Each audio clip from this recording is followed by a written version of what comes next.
I don't know how it happened, only how it started. I thought it was just my overactive imagination, but then things escalated. I know for sure that I'm being haunted, and it's driving me off the edge. I'm overdrawing this.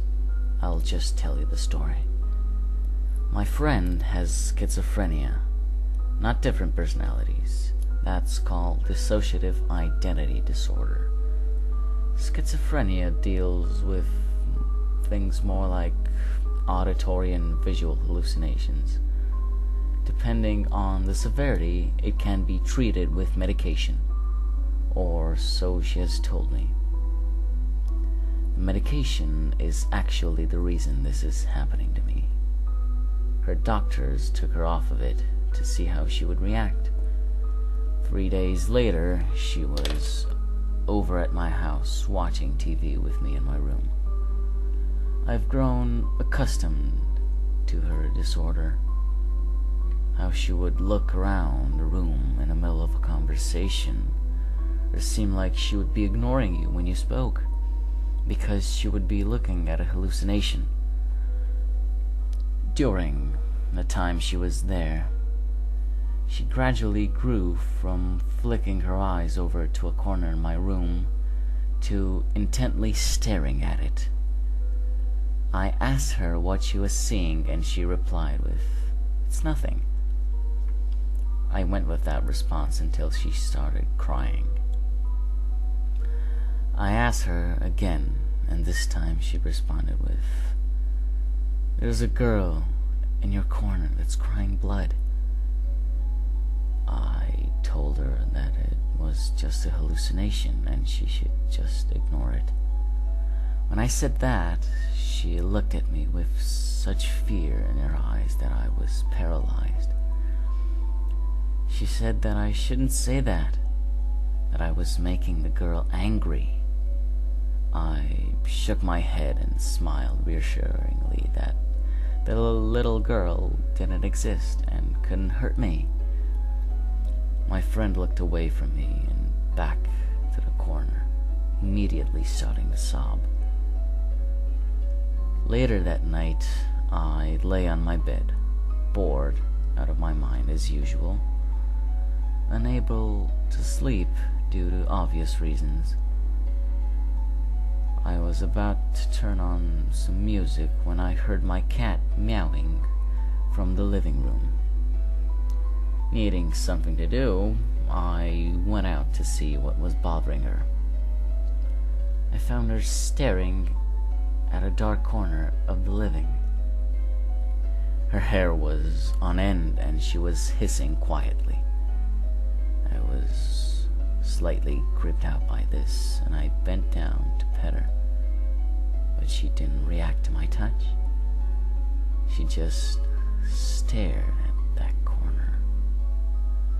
I started back for my room, and then she let out an ear-splitting shriek, the kind when a cat's tail is stepped on or if one is surprised.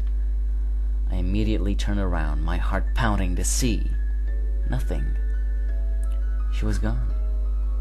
What bothered me was that she would have run into the kitchen, and I didn't hear her hitting the hardwood that makes up the kitchen floor.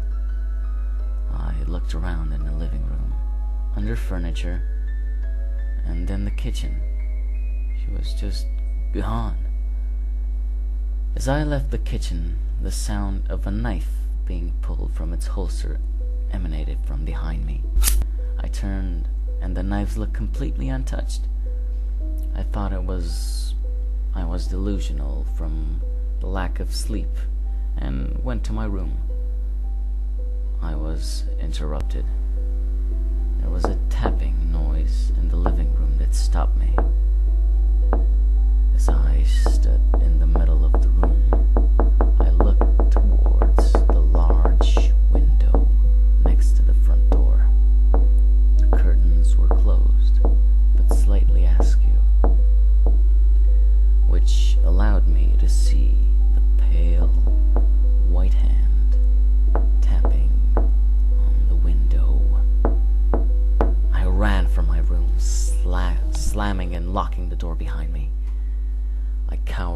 in the corner of my bed, which was in the corner of my room. I sat with the blankets over my head, heart beating fast, my breath heavy. Then the thudding began, quite seeming far off, but got louder and closer. My back was to the wall of my room, the wall being the outside of the wall of the house, and that thudding increased till I could feel it right behind me. Silence. No noise besides my heart and my breath. Next to my bed is another large window covered by a thick curtain. I gathered my courage and came out of my blankets, just enough to peek the curtain back and look out. It was pitch black. There was nothing out there besides the bushes. I pulled the curtain's edge back a bit more. Then the thudding began again, so loud, drowning everything out. I looked back into my room to make sure I was alone, and returned my gaze to the window to see the pale, white face of a girl. Her eyes, oh God, her eyes, they were large, black voids with blood streaming down her face. I woke up the next morning, my cat sleeping next to me. Ever since that night, I've seen her over and over. She hunts me every night. Every dark space, I see her, and I know she's real because she killed my friend, the one with schizophrenia. She was found face down in a pool of her own blood. She bled out from her eyes. I feel that the same will happen to me soon. I hope by reading this she doesn't latch onto you. I hope it ends with me. It's 4 in the morning right now, and she's out there. The thudding is driving me to write this. The thudding never stops.